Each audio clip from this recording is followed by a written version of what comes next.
칭찬은 고려도 춤추게 한다라고? 동기부여의 필요성, 사람에게 동기를 부여하는 것들은 이 문장은 베스트셀러 책의 제목인데 이 책을 읽어보지 않은 사람도 제목만큼은 많이 들어봤을 것이다. 사실 이것은 한국어로 출간된 붙여진 제목인데 나름 마케팅적으로 훌륭한 문장이다. 나는 개인적으로 이 책이 베스트셀러가 된 데는 귀에 쏙 들어오는 이 제목이 한몫했다고 생각한다. 그러면서 이런 생각을 해보았다.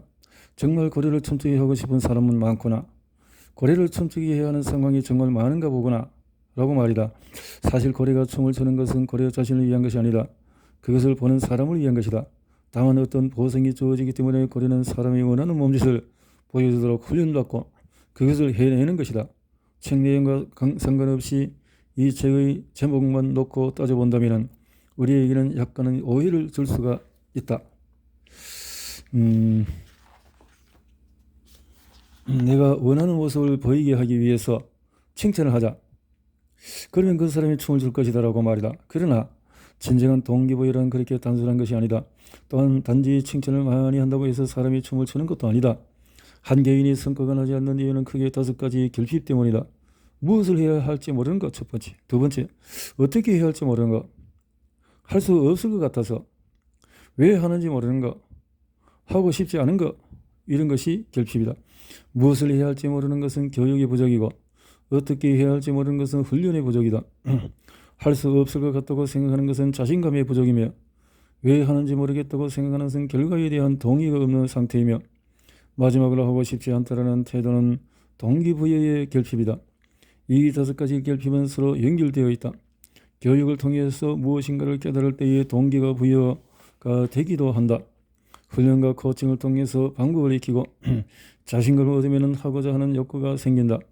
비전을 제대로 인식하면 역시 동기부여의 요소가 된다.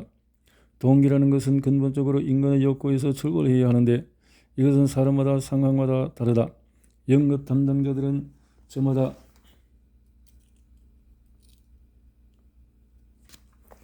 다른 욕구를 가지고 있기에 관리자는 이것을 복합적으로 다룰 수가 있어야 한다. 동기부여의 조건은 하고 싶지 않다. 이 마음은 어디서 비롯되는 것일까? 이 마음을 해결해 줘야 비로소 동기부여가 가능한데 이것은 참으로 어려운 일이다. 하고 싶지 않다는 말은 결국 그 일은 나에게 별 의미가 없다 혹은 그 일을 할 자신이 없다라는 의미일 가능성이 매우 크다. 동기부여는 기본적으로 가치와 가능성에 대한 인식이 복합적으로 작용할 때 그 수준이 결정이 된다. 먼저 가치에 대해서 이야기해보자. 내가 하고자 하는 일의 가치가 크다고 느낄수록 동기부여가 커진다. 그 일의 즐거움, 만족도 또는 그로 인한 보상 등이 가치를 결정한다. 여기서 가치는 최소한 치러야 할 대가보다도 크다고 인식되어야 한다. 예를 들어 콜드콜 업무는 동기부여가 떨어지는 일정의 하나인데 이는 거절에 대한 두려움과 시간을 내야 하는 번거로움 등 치러야 할 대가에 비해서 콜드콜로 인한 성과나 만족도가 대부분의 경우 낮기 때문이다. 두 번째 요소인 가능성의 경우에 이것은 어떤 일이 이루어질 것이라는 믿음인데 이 가능성이 너무 낮다면 아무리 그 일의 가치가 커도 동기부여가 잘 일어나지 않는다. 예를 들어서 매출 200% 성장은 매우 가치가 큰 일이다. 또한 보상도 크다. 하지만 단기간에 이루어질 것이라고 믿음을 가지기에는 가능성이 너무 낮다고 판단이 된다. 그러면 동기부여는 감소한다. 반대로 실현 가능성이 매우 높은 일이라고 해도 그것의 가치가 현저히 떨어진다면 역시 동기부여가 일어나지 않는다. 신입 직원들이 단순 업무만 하다가 이 직장은 나와 맞지 않아 하면서 회사를 떠나게 되는 경우가 종종 있다. 이는 실현 가능성은 높지만 가치가 낮은 일이라는 인식 때문에 동기가 저하되는 대표적인 사례이다. 가치는 그 일로 인한 심리적, 물질적 보상이고 가능성은 그 일을 할 수 있다는 자신감의 정도이다. 영업관리자는 이런 요소를 잘 파악해야 한다. 어떤 결과에 대한 칭찬은 자신감을 자극하는 일에 해당한다. 하지만 정말 잘한다는 단순한 칭찬은 자신감은 줄 수 있지만 그 일의 가치를 일깨우기에는 부족하다.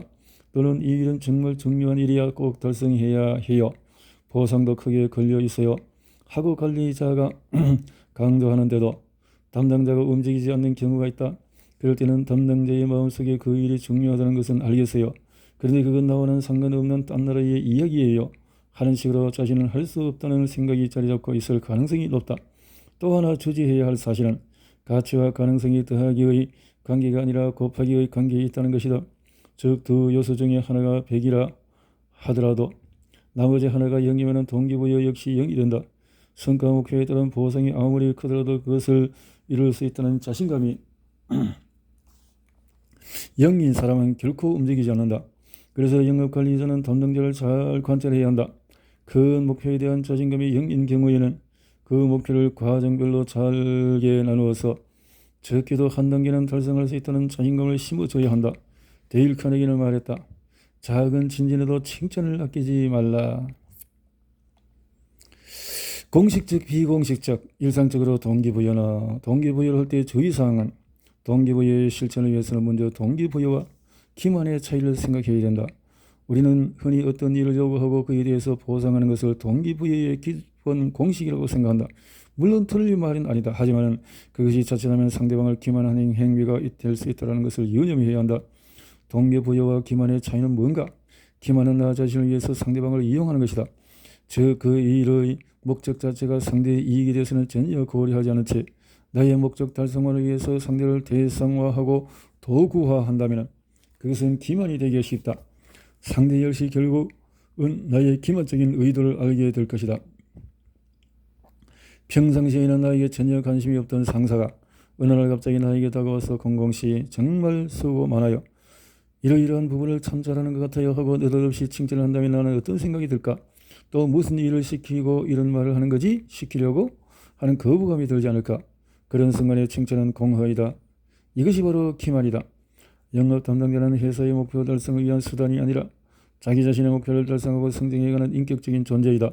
조직의 목표는 그 영업 담당자의 성장의 결과로서 함께 달성되는 것이다. 이 말은 순진한 이성론이 아니다. 관리자가 영업 담당자 각자의 목표와 개인적인 삶에 진정 어린 관심을 가지고 있다면 충분히 기만이 아닌 동기부여를 위한 윈윈의 관계를 형성할 수 있다. 또 하나 생각해야 하는 부분은 물질적인 보상과 비물질적인 보상이 동기부여에 미치는 영향이다. 물질적인 보상은 급여나 복리후생, 인센티브 승진 등 구체적이고 금전적인 보상을 말한다. 비물질적인 보상은 인정과 칭찬, 목표의식, 가치의 공유 등 정신적인 요소이다. 혹시 물질적인 보상의 크기가 동기부여의 수준을 결정한다고 생각하는가? 좋은 선수를 팀에 데려오기 위해서 프로구단들을 높은 이적률을 제시한다. 즉 물질적인 보상이 맞지 않는다면 그 선수는 해당 팀에서 뛰지 않을 것이다. 그렇다면 그 선수가 지금 경기를 뛰고 있는 상황을 한번 상상해보자. 숨이 차게 달리고 패스를 주고받고 골을 넣는 순간순간 과연 그 선수가 다음 해 연봉과 이적률을 계산하면서 플레이를 하는 것일까? 아니다. 관중이 불어넣어주는 경기장의 열기, 혼신이 힘을 다하는 감독의 코팅, 팀 동료들의 넘치는 파이팅이 그 선수가 한 발이라도 더 뛰게 만드는 원동력이다. 연봉을 받지 않고 일하는 프로 선수는 없다. 하지만 그 선수가 일단 경기장에 들어온 이상 열심히 그라운드를 누비는 것은 더 이상 연봉과 이적료 때문이 아니다. 물질적인 보상은 어떠한 일을 할지 말지를 결정하게 한다. 이 회사를 할지, 일을 할지 말지, 이 프로젝트를 수행할지 말지에 대한 결정에는 물질적인 보상이 결정적인 영향을 줄 수가 있다. 하지만 일단 그 일이 시작된 이후에 이것을 얼마나 열정적으로 할 것인가 하는 것은 더 이상 물질적인 보상의 영역이 아니다.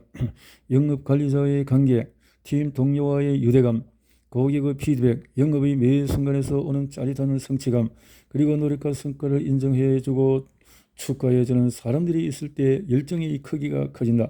우리가 말하는 동기부여는 바로 이 부분이다. 단순히 이 일을 할지 말지를 결정하는 것이 아니라 거기에 어떻게 열정을 불어넣을 것인가 하는 것이 동기부여이다. 보상 시스템 구축은 제대로 된 동기부여를 위해서는 물질적인 보상과 비물질적인 보상이 균형을 이루어야 한다. 따라서 우리 영업 조직의 보상은 이러한 균형을 잘 갖추고 있는가에 대해서 질문할 필요가 있다. 공식적인, 비공식적인, 일상적인 보상을 두루 활용해야 하고 여기는 물질적인, 비물질적인 보상이 모두 들어가 있어야 한다. 이것이 동기부여를 위한 보상 시스템이다. 다음 내용들을 보면서 잘 되고 있는 부분은 더욱 강화하고 부족한 부분은 보완해서 영업조직의 동기부여 수준을 더 높일 수 있기를 바란다. 먼저 공식적인 보상이다. 공식적인 보상이란 영업 담당자의 성과를 적절히 인정해주기 위해서 필요한 목표와 조건을 기술해 놓은 계획된 시스템을 말한다. 연봉과 인센티브는 말할 것도 없고 영업 성과에 따른 각종 시상 명예를 더럽혀주는 배지나 상패 등이 여기에 해당된다. 필자가 몸담았던 조직은 배울 우수자를 선정하여 특별 주차 공간을 제공해 주기도 했다. 많은 영업 조직들이 고성과자에게 여행용 포상을 제공한다. 이러한 공식적인 보상은 대체로 영업 관리자 개인이 결정하기보다는 회사 전체 차원에서 이루어진다. 하지만 영업 관리자는 이 공식적인 보상이 실제로 영업 담당자들에게 동기부여하는 피드백을 받아볼 수가 있다. 그래서 동기부여 효과가 큰 것이 더욱 강화되도록 회사의 영향력을 행사할 수 있다. 이 공식적인 보상의 설계에서 꼭 고려해야 하는 것이 앞서 언급한 가치와 가능성의 조화이다. 단순히 보상을 제공해야 한다고 동기부여가 되는 것이 아니라는 사실을 명심해야 한다. 그 일이 이러한 보상이 제공될 만큼 얼마나 값진 것인지, 그리고 왜 우리가 이것을 달성할 수 있는지에 대해서 소통해야말로 공식적인 보상이 실제적인 동기부여 효과를 불러일으키는 힘이다. 두 번째, 비공식적인 보상은 미리 정해진 것이 아닌 즉흥적인 보상을 의미한다.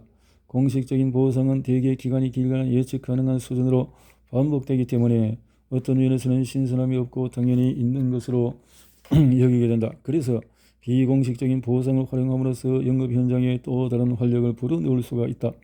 부서원에게 점심을 제공하거나 소구관 직원에게 뜻하지 않았던 포상과 휴가, 영화나 스포츠 관람권 등을 제공하는 것은 어쩌면 소소할 수가 있지만 이러한 크고 작은 이벤트가 영업 조직의 활력을 불어넣을 수 있다. 지나치게 큰 보상을 즉흥적으로 제공하면 오히려 공정성의 시비를 불러올 수 있기 때문에 작은 보상이 비공식적인 보상을 더 큰 역할을 할 수가 있다. 필자 역시 영업자 담당 시절 관리자가 오늘은 특별히 더 수고가 많았다면서 회사 기념품을 하나 따로 챙겨줬는데 그게 쉽게 구할 수 있는 것임에도 불구하고 매우 감사해야 했던 기억이 있다. 마지막으로 일상적인 보상이다.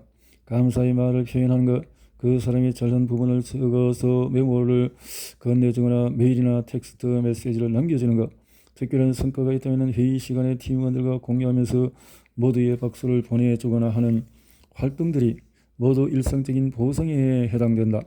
이것은 대부분 비물질적인 보상의 영역이다. 하지만 이런 보상이 작고 사소해 보일지라도 결코 무시해서는 안 된다. 대부분의 동기부여는 이 일상적인 보상에서 이루어진다고 해도 과언이 아니기 때문이다. 실제로 영업 담당자에게 동기부여가 되었던 순간을 물어보면 의외로 이 일상적인 장면들이 가장 많이 등장한다. 영업 관리자의 진심 어린 말 한마디가 가진 영향력을 우리는 가볍게 여기서는 안 된다. 자, 가볍게 여기서 안 되죠. 모든 것이 중요한 것은 공식적, 비공식적, 일상적인 보상의 영역에서 영업 관리자로서 내가 할 수 있는 일을 나열해보고 기존 방식에서 조금씩 개선과 변화를 만들어 보는 것이다. 관리자의 성향에 따라서 이 보상 시스템이 어느 한쪽으로 치우쳐 있을 수가 있다. 이 보상 시스템이 서로 균형을 이룰수록 영업 조직의 동기부여 수준은 조금씩 더 올라갈 것이다. 그래요. 강점 기반의 피드백 공식은 테이프에서 칭찬과 인정의 말은 가장 대표적인 일상적인 보상이다. 영업을 하는 사람들은 그나마도 다른 직종의 사람들에게 비해서 칭찬에 인색하지 않는다.